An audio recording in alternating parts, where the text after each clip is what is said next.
Hey everyone, it's your boy Marcus Norman of the Gentleman Style Podcast Show. And today I have a true superhero. Many heroes don't wear capes, and this we have found one of them. This man is changing lives all throughout Denver and the United States, and changing the world and changing the lives for first responders through cutting edge science, technology. He is a passionate entrepreneur and mental health advocate dedicated to transforming the lives of veterans and first responders all over the world. He has created something and he is doing something. Two of his big initiatives that I like to point out: the Mind Spa and the Patriot Power Out program. He has led the development of this initiative, protocols, and is helping expand how veterans and first responders get treated, dealing with some of the most scariest things to the human condition, to the human mind ever imagined. And he is here today, a veteran himself, Army bomb technician and combat veteran who, after multiple tours in Afghanistan, nearly lost his life to PTSD. And he is here today spending time with us on the Gentleman Style Podcast Show. So help me welcome to the stage the incredible, amazing Mr. Sam J. Peterson, the national hero. Love the intro. It is all you, sir. You are absolutely phenomenal. Your resume is extensive, and you are doing some incredible things. Sir, I wanted to ask kind of a core question. You served our country notably and honorably as an Army bomb technician. I want to ask, why did you join the Army? I joined the Army to get out of my hometown.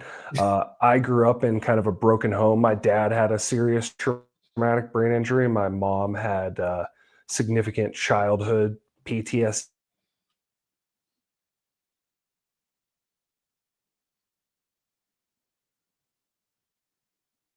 State, and the Army was the clearest path forward to make that happen.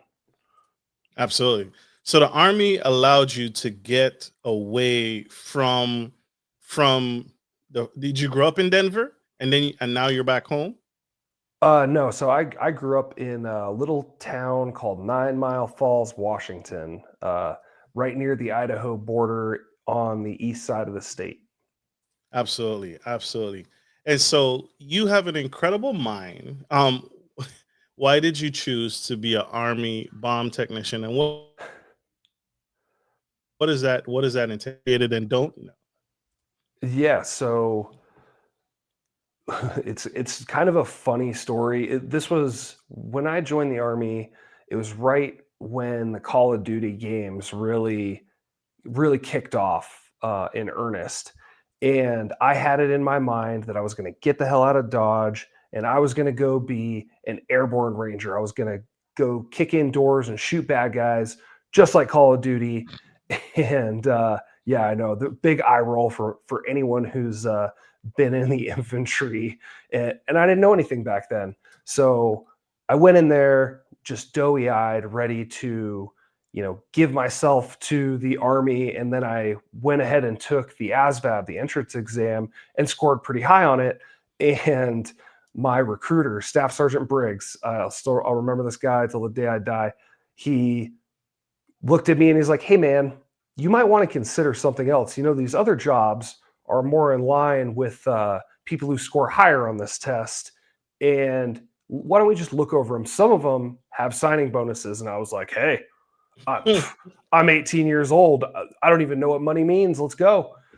And so they showed me the first video. It was an Army recruiting video for military intelligence. And it was just a bunch of guys sitting around in tents. And the second video, because the first one, I was like, yeah, swipe left, want nothing to do with that.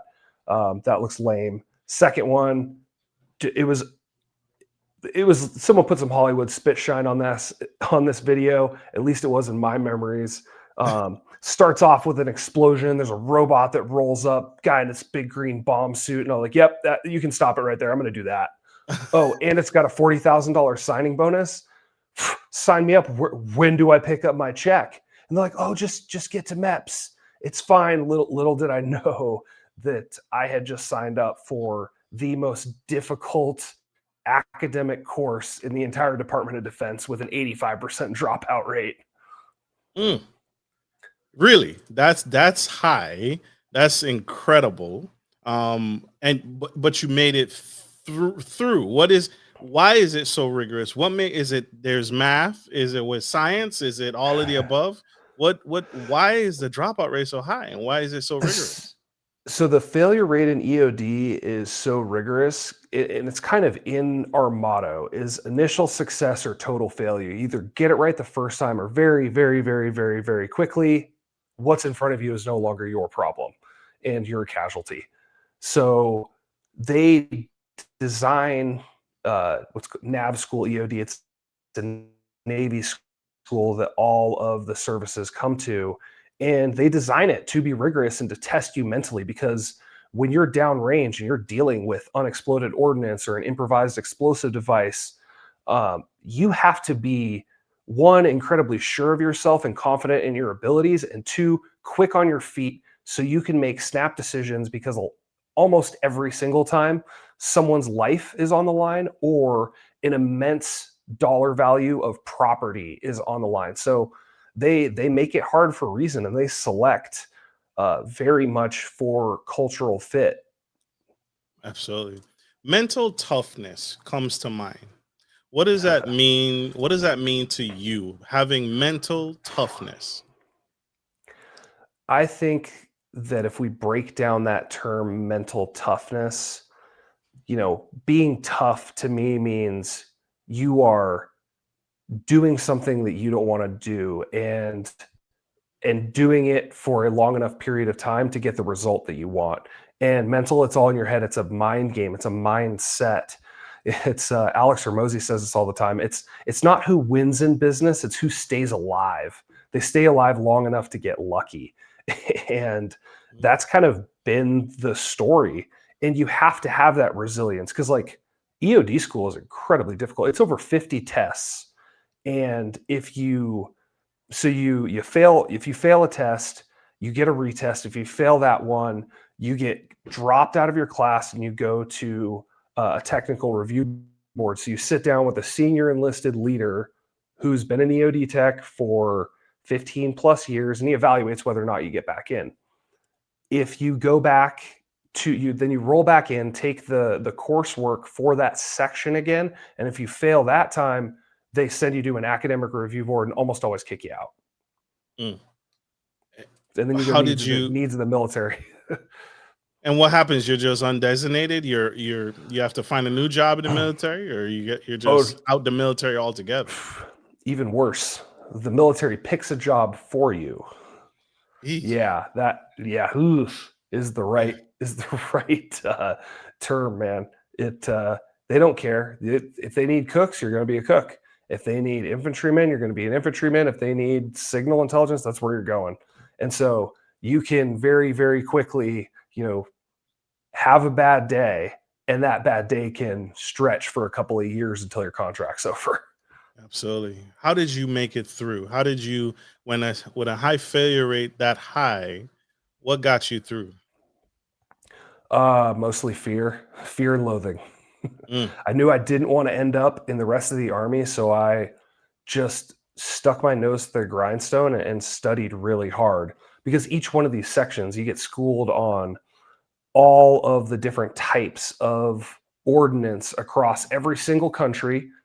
So any type of military ordnance that's ever been made, improvised explosive devices, chemical and biological weapons, nuclear weapons, you get schooled on all of it. And man, it's just learning how to show up every single day and work like your livelihood dependent on it. And I think that's probably the biggest takeaway that I got from EOD school, was that I could do that for an extended period of time. I imagine your tolerance for anything after that was probably through the roof. If you can survive, you made it through that, right? You did that. You achieved that. And I imagine graduating. How long is the school? It's over a year. A It's year. yeah, over a year. So you have 1 year to learn every ordinance there is, every explosive device, every explosive device. It sounds like every explosive device ever imagined. Like, Almost. because someone can make something in their house with some standalone household equipment and tools. Oh yeah, absolutely. But don't think of it like it's not like we have to memorize every single piece of ordnance, but you get taught kind of a meta-analysis framework. So you see each different type of unexploded ordnance has a type by function, and there are certain key identifying features that will indicate what the type by function of that munition is. And so you get taught this like metacognition layer of how to identify or at least make a very, very accurate guess on what the type by function of one of those things is. And then the rest of it is just learning how to use the database infrastructure that the military has created to properly identify exactly what's in front of you and then take an action step to safe that. Absolutely. I told you, this is powerful. Sam Peterson, y'all, changing the game. I want to pivot now. You have an incredible mind. Again, achieving something that difficult with that kind of dropout rate, you're I would be through the roof. I'll speak about me. I would be through the roof. I'm like, I can do anything. I could fly if I wanted. If I, you know what I mean? You have an incredible mind. What's the original spark that led you to create Mind Spa? And what void were you trying to fill a void within yourself? Did you see a need in others that was lacking in around you and in your community? Yeah. So, man, the biggest thing was that what I didn't realize going into being a bomb technician was how high the suicide rate is. Uh, I had no concept of like what it really meant to have a traumatic brain injury until I met some of the senior guys who I really respected and saw once you peel back the layers of the onion, you get to know somebody, you can see the pain and suffering pretty quickly. And I ran into so many people that I respected that were fighting these quiet battles against their own physiology that they weren't even aware of. And it led to this incredibly high suicide rate. You know, when I got back from my second deployment, I almost killed myself. And it was the intervention of a very dear friend of mine that saved my life and got me on the right track. And then right after I was on the upswing, I was in the motor pool. You know, I had a couple months left on my contract, and I was talking to one of my mentors. We were hanging out, just shooting the shit, and you never would have known that he was suffering. He gave zero signs.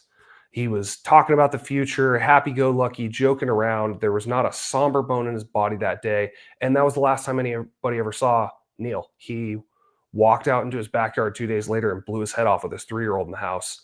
And it just floored me.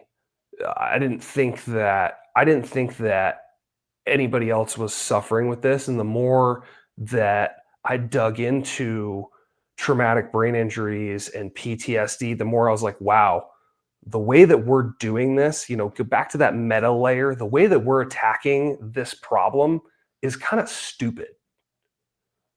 And the more I dug in, the more angry I got until it was time to do something about it.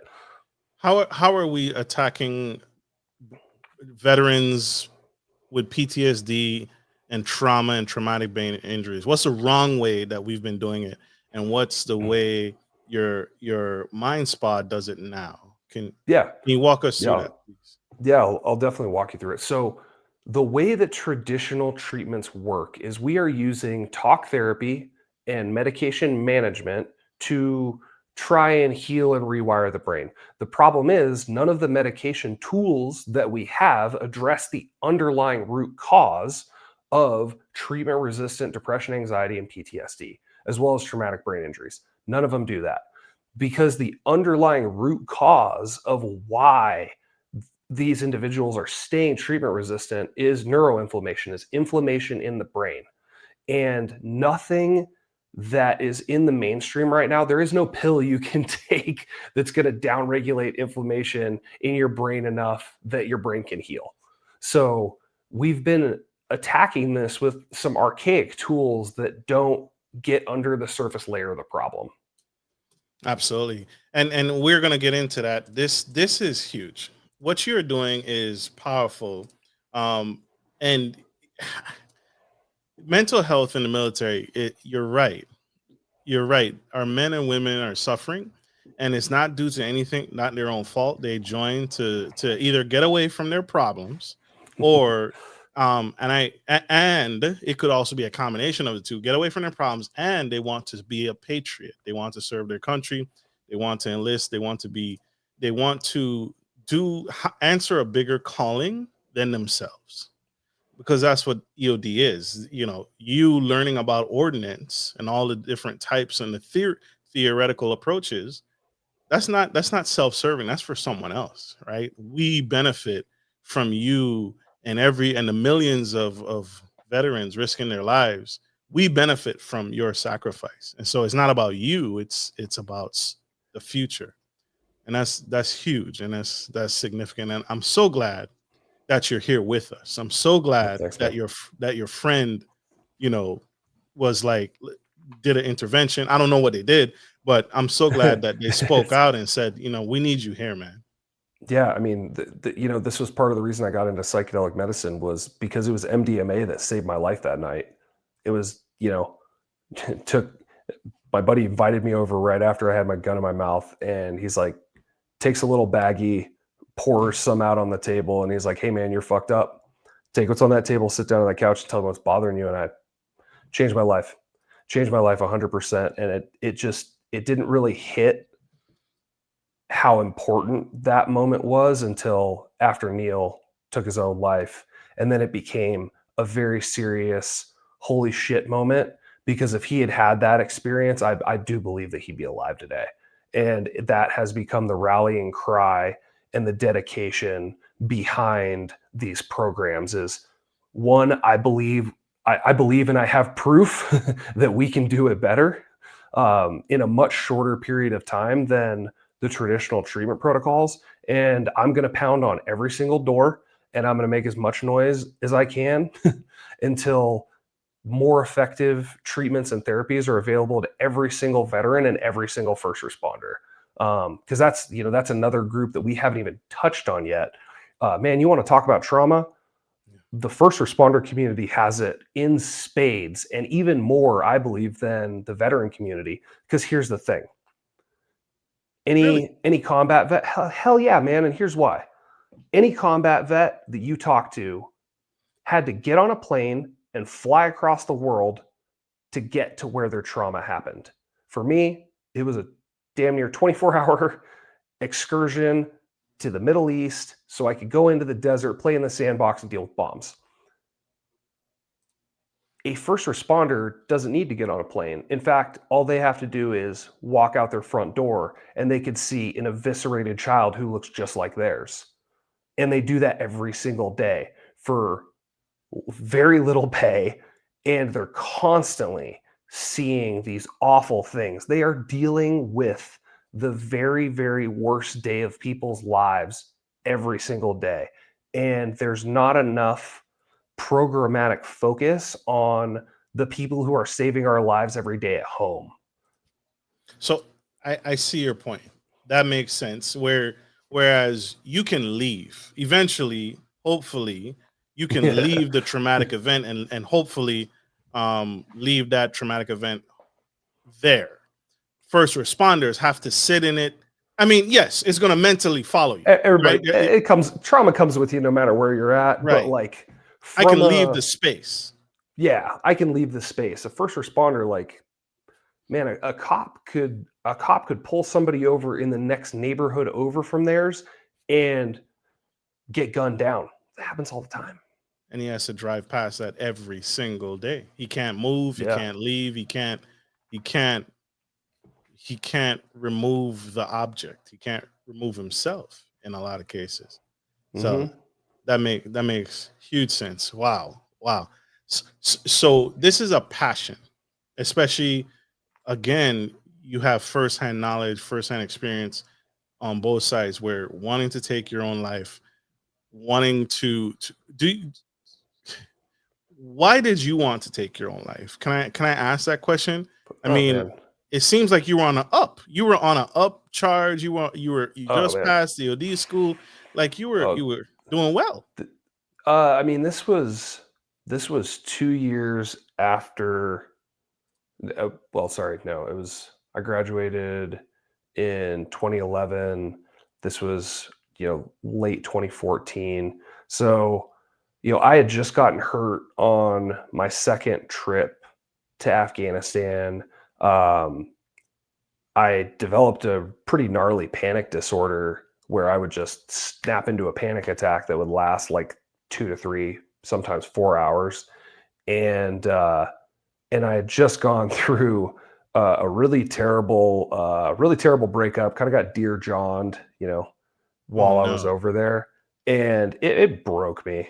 Um, it broke me off really bad, and it just goes to show you that like when you're in that pain lens, when you're in that pain space, you're not thinking clearly because I was sitting on the edge of my bed, like in a brand new house that I had just built while I was deployed. Like I had a house built while I was deployed, sitting on my bed, just unable to imagine the future, unable to imagine anything other than this constant pain and this constant panic.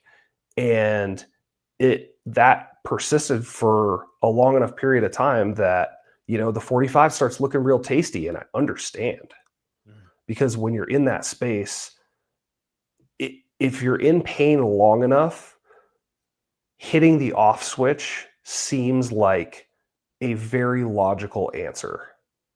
Right.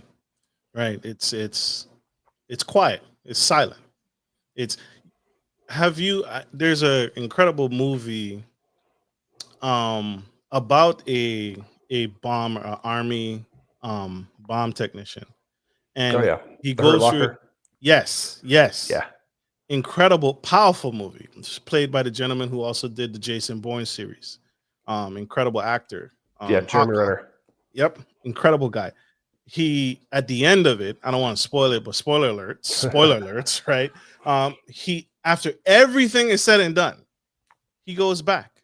He gets out. He's free. He's done.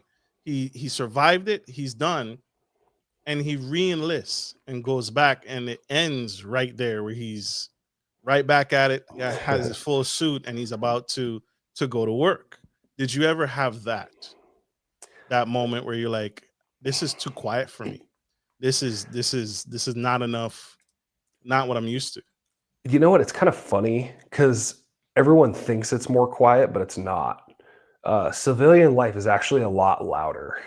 Mm, um, because when you're deployed downrange in a war zone, there are a couple things that happen. First of all, you have a very, very powerful and omnipresent sense of community. So you are around a bunch of people who are all going through the same shit over there to do a job. And that also comes with an incredible sense of purpose. So I'm here with my brothers and sisters. We're here to do a job. We're here to save lives. We're here to engage and kill the enemy. And that's my purpose. That's what I'm here to do. I'm focused in on that. On top of that, when you're in like a forward operating base situation, there's not a whole lot of extracurricular choices that you have to make. You are focused on your task, your piece of the mission pie. And when that stops, when you come back, the amount of like decisions that we have to deal with on a daily basis in civilian life can be overwhelming. Like, imagine going from this, albeit violent but very focused, driven environment where you're kind of cut off from the rest of the world to, you know, now you got your cell phone in your hand, the kid's crying, your wife's asking for something, you got to go out and do a sales job that you may hate So you can put money on the table while you're juggling all of these things, your phone going off in your pocket, and there's no outlet, there's no sense of community, there's no sense of mission. And you can see pretty quickly why the if you survey the average combat vet, they'll say that they miss combat is because I believe because of those factors. Less stimulants, I mean, high degree of stimulants, Yeah. but less being pulled and pulled. Hey, it's mission first, Yeah. everything after, right? It's There's targeted. significant directionality, I would say. Absolutely. I remember in the Navy that one of my leaders, he said, mission first, people always. And he said he struggled with that, right? Because the mission first, people always. You always care about your brothers and sisters. You always care about the person to your right or your left, but the mission has to come first. You have a very, like you said, you have a very high degree of failure rate in EOD school. So that was your mission at that time in your life. And then the next mission was given to you maybe through email or a piece of paper, or your commanding officer put it out in a huddle and said, this is the mission today, and that yeah. But I also do recognize what you mean, the disconnect, the stillness and the singular focus. I don't have to worry about the baby. I don't have to worry about this political party or that political party. I don't have to worry about did I update my LinkedIn page for that next job. Like that's something I miss. Never having to hunt for a job. First and 15, I'm getting paid. I don't have to put out a resume. I don't need to update my resume. I don't need to update my LinkedIn. Like that was what I miss. You don't have to hunt for a job. You don't have to worry about your paycheck for the most part. Unless you piss off your commander, then you really got to worry about your paycheck. Right. Absolutely. Mr. Sam J. Peterson here today, spilling the tea. Incredible. So you served our incredible country, and now you're here today with Mind Spa, and it's located in Denver. Mm-hmm. Yeah, we have right now a 3,500 square foot facility in Denver. Absolutely. Congratulations. Yeah. It's huge. That's not easy. It's not. But again, you're back on track. It's mission. So what's the mission? Can you tell us what's on mission now for you and your staff at Mind Spa Denver? Yeah. Our team at Mind Spa is dedicated to improving the lives of veterans and first responders by providing access to more effective care for depression, anxiety, PTSD, and traumatic brain injuries. And furthermore, we are dedicated to collecting the treatment data so that we can influence policy change and make more effective treatment the standard rather than the exception. Absolutely.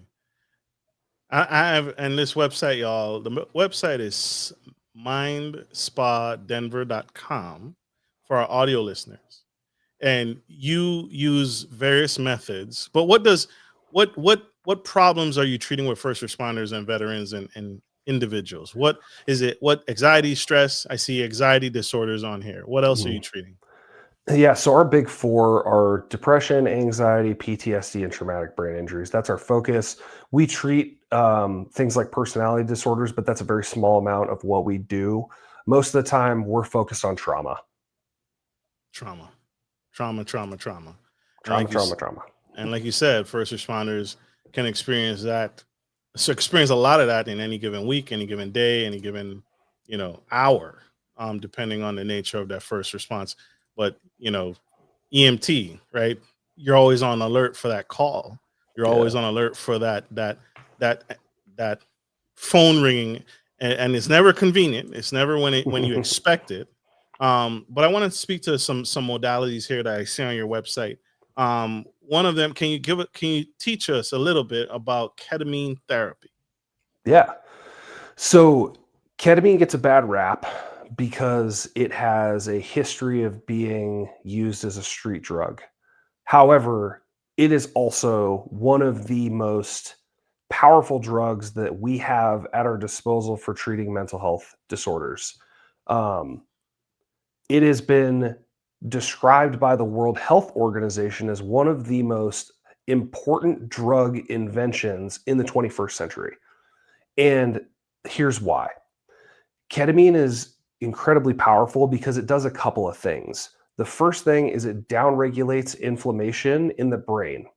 And the second is it increases neuroplasticity. So it helps your neurons branch out and create new connections. So to give a little background and kind of paint the picture why that's important, everything that we do in mental health, aside from treating traumatic brain injuries, I'll put that over here, everything we do in mental health is centered around rewiring the brain. We are trying in therapy to change the way that you are behaving, internalizing stimuli and acting upon them. And that requires your brain to rewire. So ketamine provides this amazing jolt to the system. It's actually more akin to like Control-Alt-Delete for your brain.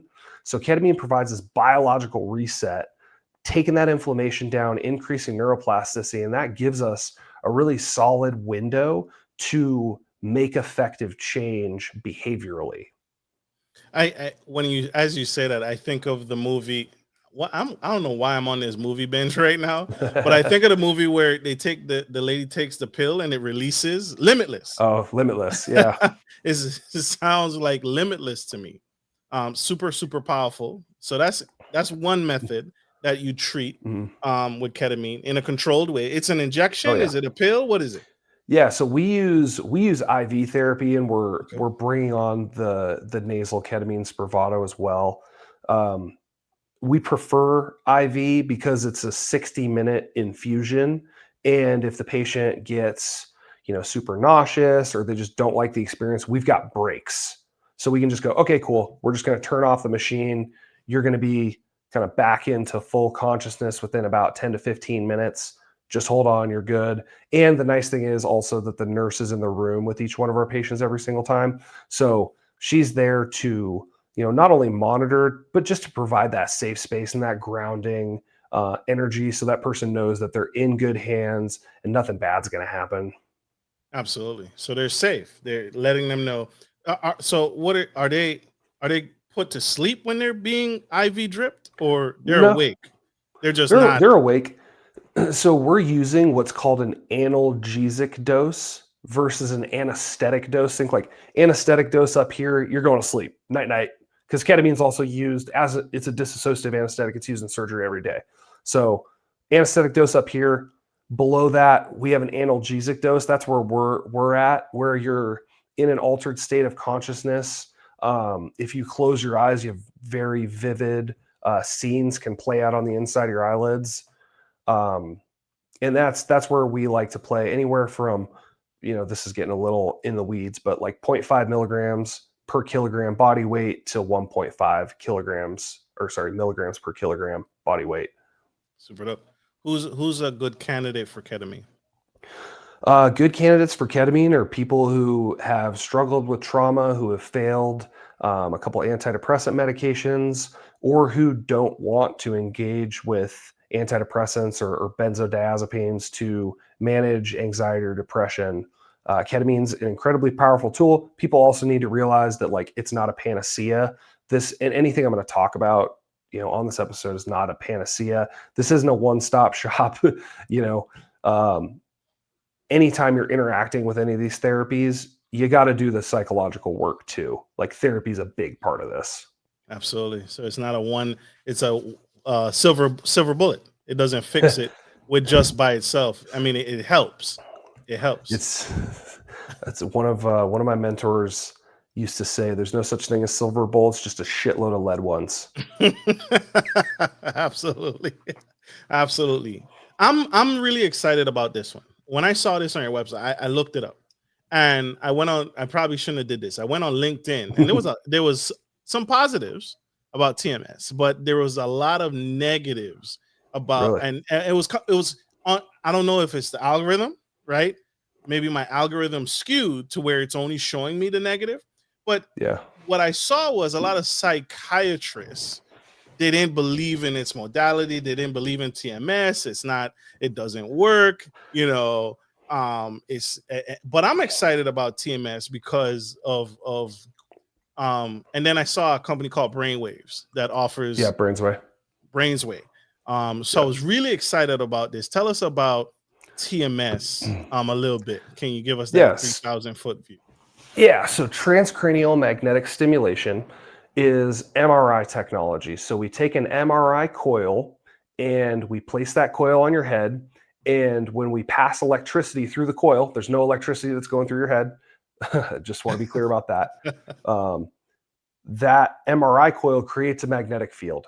And it creates a magnetic field in a very focal spot. And that magnetic field is able to penetrate your skull. And so it gets into your brain tissue and it tricks your neurons into clustering more densely in a network where we are treating. And let me take a step back to so people can really understand why. So anytime when there is the occurrence of PTSD, chronic depression, or chronic anxiety, those conditions are highly, highly, highly inflammatory to the brain.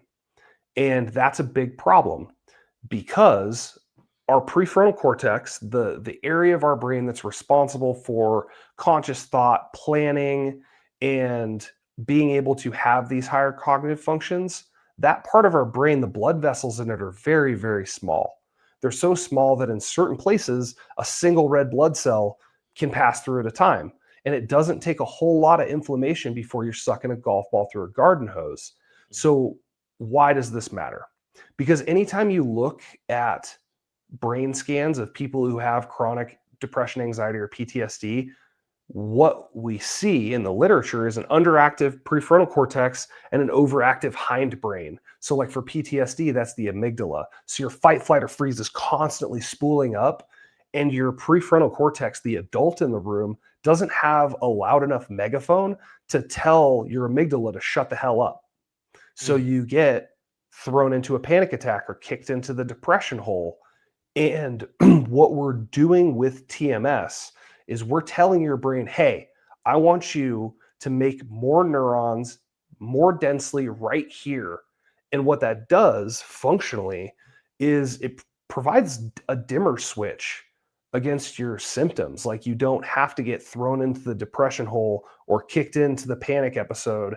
You get to exercise more discernment because now your prefrontal cortex is able to send stronger signals downstream to your limbic brain to tell it to shut the hell up. Absolutely. So it's making those tiny connections bigger through magnetic waves, and it's opening it up so more can get through. Okay. So I'm going to get a little sciencey here. I love it. So your neurons are half chemical, half electrical, and there's a key law in neurology called Hebb's law. Neurons that fire together wire together more cohesively in a network. This is how habits are formed. If you do something, let's say you drive to work every single day the same way, man, after 10, 15 times, you don't even have to think about it. You're making the turns on your own. And then if you try to go a similar way, like on a Saturday, and you're not thinking about it, boom, all of a sudden you're making that same left turn. That's what we're talking about here. This same principle apply to depression and anxiety and PTSD as well. So what we're telling your brain cells is, hey, right here, this is where I want you to make a network, because anytime you create a magnetic field, if anybody's physics buff, you also create a perpendicular electrical field that's going the other way, and your neurons react to the electrical field. So it's like you're tricking your brain into thinking you're creating a habit. Ooh, that was good. That was a mic drop. That was a mic drop moment. That was good. What is TMS treat? What's it help with? Who's the perfect candidate? Yeah, so TMS is FDA approved for the treatment of major depressive disorder. It has a response rate of around 75% for major depressive disorder. So 75% of patients respond within their first treatment series of TMS. TMS also has off-label uses, so uses that are still being researched for anxiety, PTSD, traumatic brain injuries, and chronic pain, as well as, and it's also FDA approved for obsessive compulsive disorder and smoking cessation. So this technology is incredibly powerful, and we're just now like really scratching the surface of what it can do. You mentioned Brainsway earlier. They're one of the pioneers in different kinds of TMS, getting deeper into the brain. And it's going to be really incredible in the next couple of years to see where this tech goes. Absolutely. I'm excited for it. Again, what I was seeing on it, what I saw on it, again, I saw some negativity. I think whenever there's a pioneer, there's always going to be resistance because nobody likes the path that no one's ever gone on. You are going towards the future, right? How much side effects? I read that there's some side effects, like eye twitching. Usually they're not common side effects, and usually they go away within 10 to 15 minutes. Um, they're not long lasting. Headaches. Sometimes you can get headaches. What are you seeing on the boots on the ground? Yeah, boots on the ground. Usually the headaches and the facial muscular twitching, and it's important to state that the side effects from TMS are transitory, meaning we stop treatment, the side effect stops. Or in the case of a headache, it can last a little bit longer, but this isn't something that's like going to do something crazy like cause you headaches every day for the rest of your life. That's not this. So the side effects, facial twitching, muscle twitching in the face, transient headaches, that's scalp irritation. Scalp irritation. Yep. And the thing is, if you are performing the procedure correctly, TMS is something that like we work up to what's called your treatment dose, which is 120% of your motor threshold. So this isn't something that you're just getting kicked into the deep end of the pool with, ideally. That shouldn't be anyway. So all these side effects are a very small price to pay for potentially incredible benefit. Yeah, relief, right? What I'm Relief. hearing from you Long-term consistently is relief. long-term relief outside of Dude. medication management, which, hey, if I had to choose between a headache that will commonly go away versus, again, post-traumatic stress disorder or anxiety, something most people have probably lived with their entire life, right? What would you give for that? What would you give for that type of relief? I sadly, I remember a guy who went to Afghanistan, and his PTSD was so bad that he would hurt his wife, he would hurt his kids, and he ended up taking his own life because literally when he would snap, he would go and he would literally black out. But then when he would come back, he would start crying immediately, just empathetic. I'm so sorry, his wife and kids understood, like they understood daddy isn't himself. My husband isn't himself. Right. And it was like, he got so down and beat up himself to the point where he took his own life because he wanted to stop hurting his wife. And so what would you give for that kind of relief, to be able to love your kids, love your family again? Right. So I'll take a headache. I'll take a slight headache. I'll take, not even that. You treat it with some Motrin. It's not a big deal. Right. Right. This is like something that's going to last 30, 40 minutes. And once you get used to the treatment, you've done 3 or 4, they typically go away and they stop happening. So I'm super excited. I'm so super excited, bro. Sir, you are, again, I meant what I said. You are a hero for taking the less beaten path and stepping out and doing something different. I want to talk about the last one. Hyperbaric oxygen therapy, HBOT. Tell us about HBOT, please. Yeah, so hyperbaric oxygen therapy is a therapy that it has 15 FDA approved conditions that it treats. Basically, you get into a chamber, the chamber gets sealed, it gets pressurized, and you breathe in concentrated oxygen. That does a couple of things. One, because you're at pressure, it automatically downregulates inflammation in the body. It also hyperoxygenates your blood plasma. This is hyperoxygenating your blood plasma is important because we have a rate limiting factor for how much energy our cells can create. It's called our lungs because we can only breathe in so much oxygen, and our cells use a process called cellular respiration to make energy. That process, among other things, requires glucose and it requires oxygen. If you don't have oxygen, you can't use cellular respiration. So we have this rate limiting factor that's keeping us from getting the recovery that we're really looking for in the time frame we're looking for. So hyperbaric solves that problem because Henry's law of chemistry, it states that a gas diffuses into a liquid at a given rate. If you increase the pressure on that gas, you'll increase the diffusion of that gas into that liquid. We're using this principle on your bloodstream.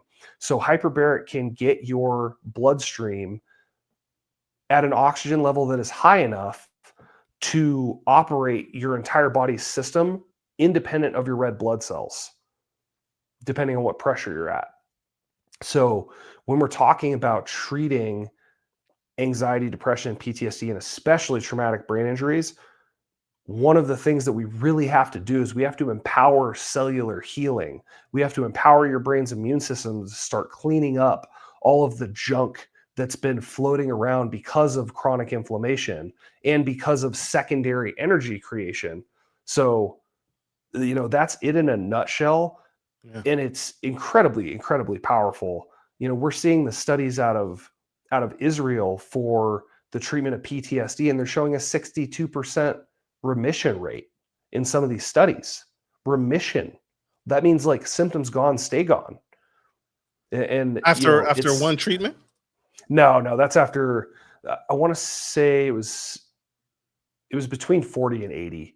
Okay. So the thing to keep in mind is like this stuff takes time. Like even in our program, even in we call it our inner armor program, we're doing all of these things over the course of 6 weeks. So it does take a little bit to heal the brain. Absolutely. And people need to understand that. Real quick to injure, takes a while to heal. Is this the same thing that deep sea divers use to decompress when they from when they come back to the surface? They have to not re-oxygenize and pressurize and go in that little that chamber. Yeah, so that's what a hyperbaric chamber was originally designed for, is treating the bends. The bends. Is slowly bringing someone back to normal atmospheric pressure. Incredible. So incredible. Yeah, it's just all of these things are the use of technology from the 80s that are just now coming around. Yeah. And we're finding these amazing benefits. Like ketamine, for instance, was used in pediatric and bariatric medicine as an anesthetic. And they just started to notice that people who had gone into surgery really depressed were coming out much happier. I'm like, that's really interesting. This is having a knock-on effect on our patients that we should probably pay attention to. And that's how it was discovered that ketamine was useful in treating mental illness. Wow. So this is not new science, y'all. This is pre-existing science that we've had access to, and we're now refocusing it on mental health. Yeah, I would say that it's 80s technology, 2020, 80s technology and modern day science, because we're just starting. We did just start doing a lot of these experiments where we were looking at the relationship between these therapies and the outcomes within the last 10, 20 years. Incredible. I want to talk about your Patriot Power Up program. Help us understand what this program involves. Who's it for? Can you speak to that, please? Yeah. So I'm actually no longer affiliated with that program. God. I'm so sorry. I got to take that off the that's thing. But we started Patriot Power Up as a program that's a part of VA community care, that's inpatient, that provides ketamine hyperbaric and TMS for veterans who need it. Absolutely. Understood. So I, program's still around. I'm just not a part of it anymore. that's fair. Still changing lives, changing the world. How many people are you is your practice, your mind spa helping? How many people have you helped so far? Oh, Do you have a count? thousands. Thousands. Eh, what the things that people are dealing with today is what's the most common one? Is it anxiety? Is it stress? Is it the job, that first responder who's working around the clock 24/7, that firefighter who's on call, all week? What's the common thing people are seeking you out for? It varies quite a bit. There's a lot of people who are very, very interested in our inner armor program, which is the combination of TMS, ketamine, hyperbaric, and culturally competent talk therapy. Because you put all those together, and like the average time to full symptom remission that we are seeing with our patients is 14 to 17 days. So they're going from very, very acute symptoms down to no longer qualifying for the diagnosis on the measures that we're using within 2 to 3 weeks. It's pretty damn incredible. Yeah, and so there's a ton of interest in that. There's also a ton of interest in using ketamine as kind of a spot treatment for crisis response. So we'll have firefighters or police officers who've just been in a really, really shitty call, and they'll come in within a week or two of that really bad call and do a ketamine session or two, and then talk to a therapist directly after that. Not directly after, but within the next 24 hours. Good. And that's been a very popular thing. So right now we are the first and the only program in the state of Colorado that first responders, specifically EMTs, paramedics, and firefighters, where they can come and get ketamine infusion therapy, and the state has a program to help pay for it. Incredible. So this is not covered by insurance? IV ketamine isn't. Okay. The nasal ketamine Spravato is. TMS is covered by insurance, and then hyperbaric is not covered for mental health. Absolutely. Yet. What insurances do you accept for TMS? Yeah, so we're in network with most of the big ones: United, Cigna, Aetna, Blue Cross Blue Shield, TRICARE, TriWest, Medicare, and then Champ VA for all those mill spouses. Absolutely. And now you have the state supporting your ketamine therapy treatment. So the state of Colorado is supporting and helping pay for those costs. Yeah, they're pitching in, and it's making a big difference because it cuts down the cost to the first responder by over 60%. So it makes it really affordable. That is huge. Should mental health, in your opinion, be mandatory training for law enforcement and military personnel?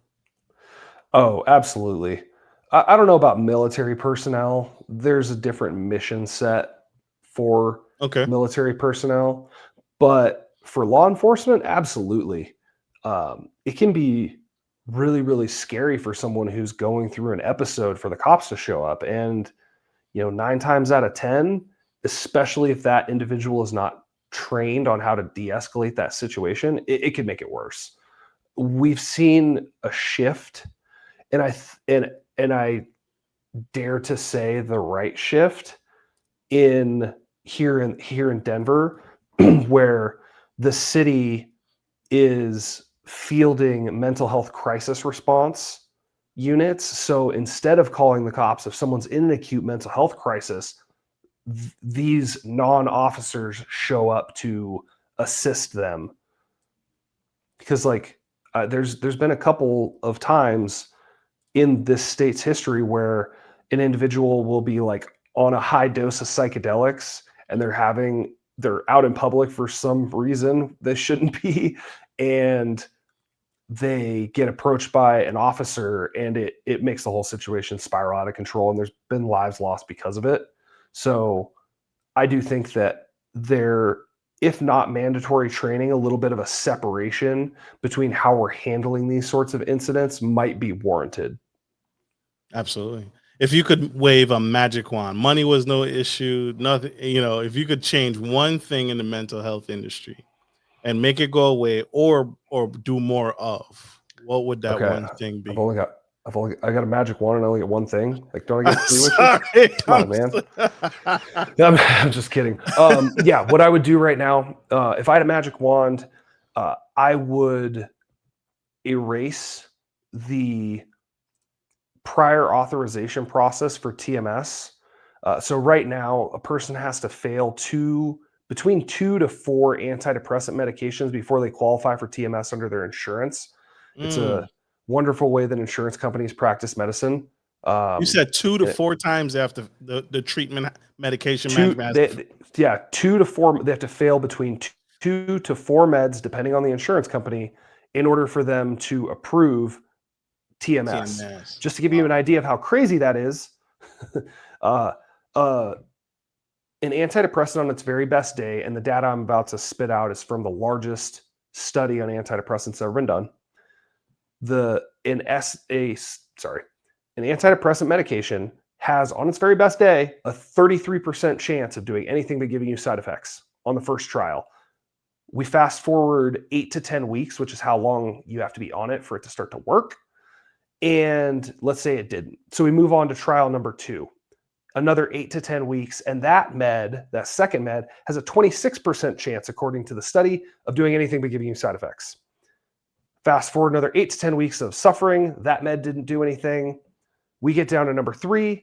The efficacy has now dropped to 16%. We're in the area of why the fuck are we doing this? And then when that med doesn't work and we get to number 4, that number drops to 6%. This is now we're in medical malpractice land. Like, who the hell does a medical procedure with a 6% chance of it working? Right. Oh, that's an open question to any medical professionals listening. Like, come on.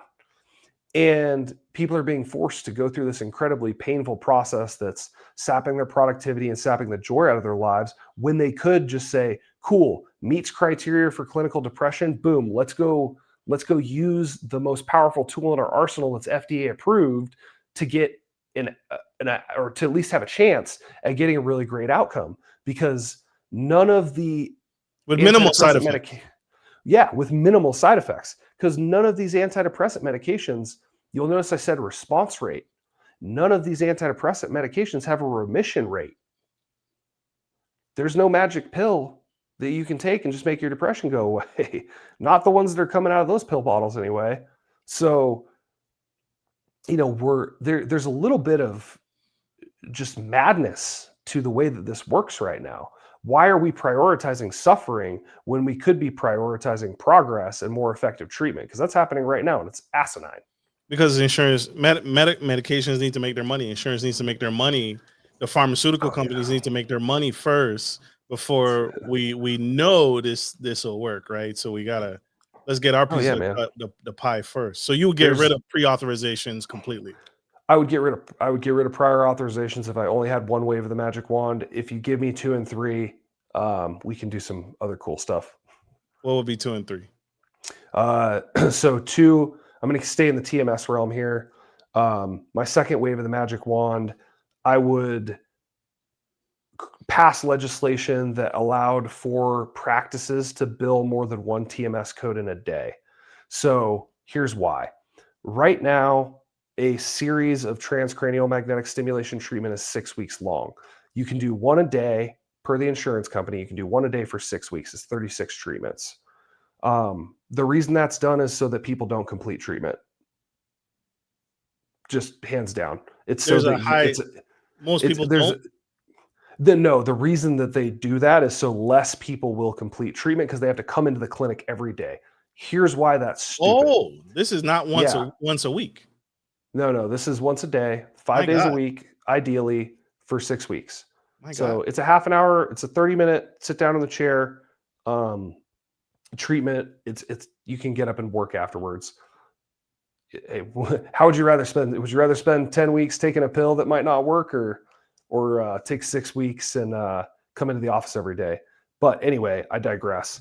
I feel you. Um, the data on TMS and the data on accelerated TMS is very, very compelling.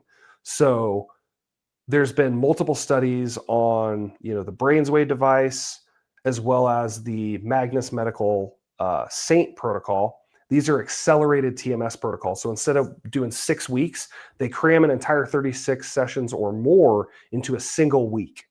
So in a single week, you're in the clinic for most of the day for about 5 days. And what they observed is when they used accelerated TMS, the response rate shot up.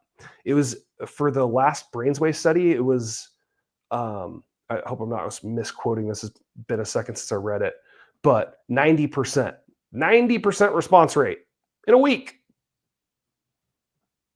Come on. This is common sense. Increase treatment. Yeah. Expedite treatment. Yeah, exactly. Allow for the expedition of treatment. So number one, get rid of the prior auth process. Like number two, no meds. Number two, let them do more in a week. Versus let them do it in a week instead of dragging it out. What's number three? So, so with number three, I would have 3 studies on hyperbaric oxygen therapy retracted. There's 3 studies done by the DoD that have put a bad taste in the mouth of the Department of Defense, now the War Department, about hyperbaric oxygen therapy. What they did in these 3 studies really pisses me off, and these individuals need to be taken down. So in these 3 studies, they were all done by the Department of Defense, one by the Army, one by the Air Force, one by the Navy. They did what's called a sham controlled study. So they took a control group, didn't get any treatment.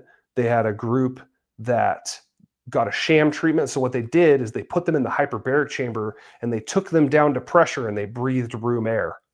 So they breathed normal air, but at pressure. And then they had the last group went to pressure and breathed in concentrated oxygen. What happened was the sham group and the treatment group got better. And they called it the placebo effect in all 3 papers. And it's bullshit. It's Henry's law of chemistry, you assholes. You put someone at pressure, you have relieved inflammation in the body, and you've increased the oxygen saturation in the bloodstream. Of course they got better. Duh. They're going to. That's what the law of chemistry says is going to happen. Like, we're taking down the inflammatory process that's present in all of these people's condition, and we're increasing the amount of cellular energy that their brains have to heal in both cases. And these studies have been allowed to stand for 10 years-ish now. And those 3 studies were in a Pentagon report that, excuse me, that decried the use of hyperbaric oxygen therapy and is the primary leg that the VA stands on for not including hyperbaric in their formulary. So there's my 3 waves: Expelliarmus, get rid of some of this stupid shit. In fact, I'm going to go get a magic wand for next episode. I want to speak to leadership, the leader in you, right? What's the biggest leadership lesson you've learned from building MindSpa? What's for that entrepreneur who thinks he can't do it? I mean, I would say the kind of biggest lesson that I don't think about enough is that you can do whatever you put your mind to. I came into this with 0 medical background. I was a bomb tech who was hurting and was seeing his brothers and sisters drop like flies to suicide. And instead of going, oh, woe is me, I can't do anything, I was like, you know what? I know that alternative therapies aren't covered in medical school. How do doctors learn about all different new things? Well, they read research.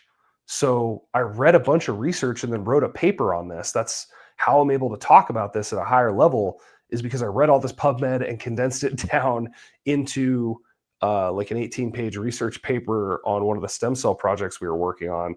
And that's how I was able to build this competency. So, number one lesson for leadership and for entrepreneurship is, don't let society dictate what you're going to do.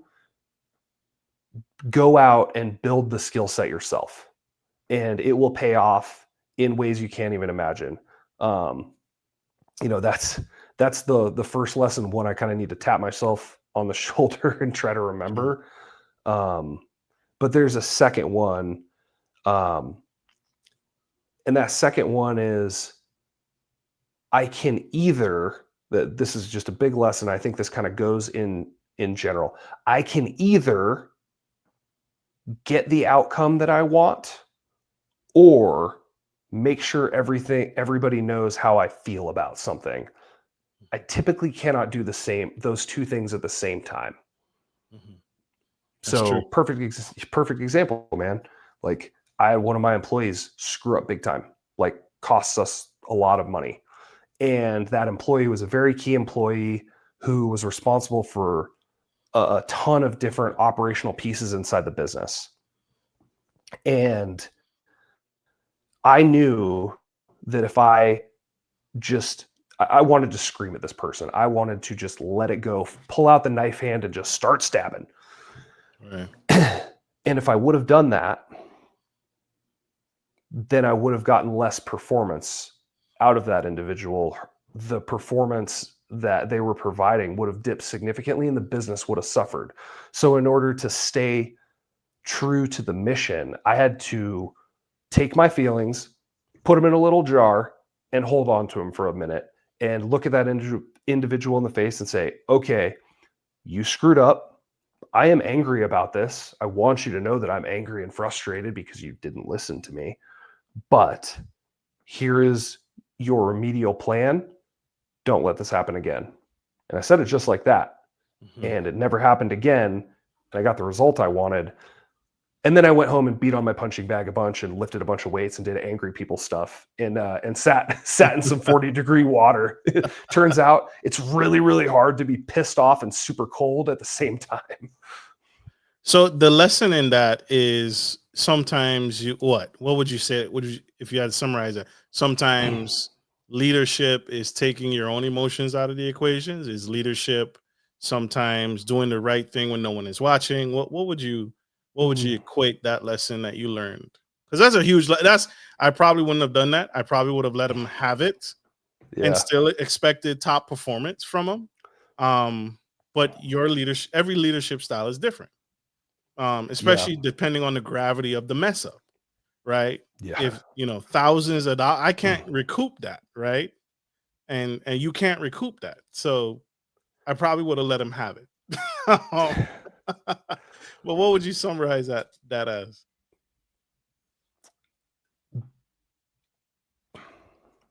One of the things that denotes a very proficient leader is the ability to understand when your emotions are going to create a less ideal outcome, and then having the discipline to enact that knowledge. That's a good one. That is a good one. That is another mic drop.